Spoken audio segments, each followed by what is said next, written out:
이틀째 국정감사가 진행되고 있습니다. 오늘은 국회 기획재정위원회와 행정안전위원회 등 5개 상임위원회가 각 소관부처에 대한 감사를 실시하는데요. 국회 연결해서 자세한 내용 들어보겠습니다. 최지숙 기자. 네, 오늘은 말씀하신 것처럼 5개 상임위별로 이틀째 국정감사가 진행되고 있습니다. 기재위에선 윤석열 정부 세제 개편안을 놓고 여야 설전이 벌어지고 있습니다.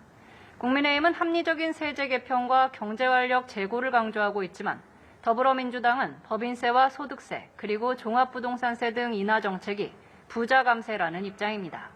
특히 논란이 되온 법인세와 관련해 추경호 경제부총리는 법인세 부담을 줄이면 투자와 일자리 선순환으로 이어진다며 경제 전반에 미칠 긍정적 효과를 강조했습니다.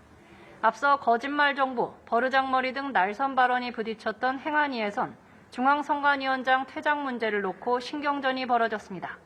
국민의힘은 중앙선관위의 감사원 감사 거부에 대한 공식 입장을 위원장이 밝혀야 한다고 주장했지만 민주당은 헌법 정신에 위배된다고 맞섰습니다. 복지위에는 새로 취임한 조규홍 보건복지부 장관이 출석했습니다. 복지부는 이 자리에서 국민연금 개혁안을 내년 10월 국회에 제출하겠다는 계획을 밝혔습니다.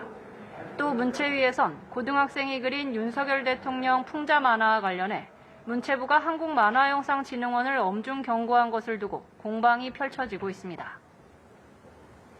자, 각 당의 상황도 짚어보겠습니다. 국민의힘이 내일 이준석 전 대표와 관련해서 당 윤리위원회 회의가 예정돼 있다고 하죠? 네, 그렇습니다.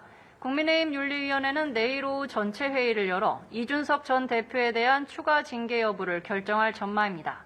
주요 안건은 이 전 대표와 권성동 의원에 대한 징계 여부 심의인데요.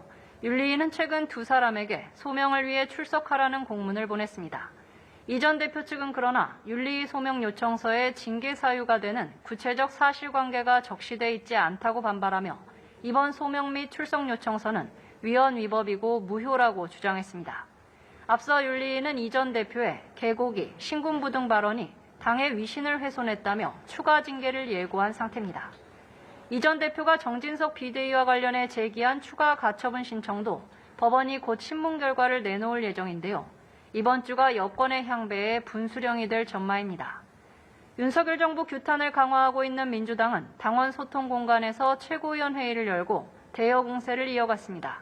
민주당 이재명 대표는 정부가 야당 탄압에 주력하고 있지만 민생을 우선 챙기겠다고 운을 뗐습니다. 이어 정부의 각종 민영화 시도를 양두구육이라고 비판하고 관련 방지법 마련과 대책기구 추진에 나서겠다고 강조했습니다.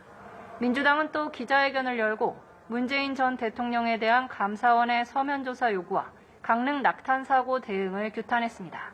지금까지 국회에서 전해드렸습니다.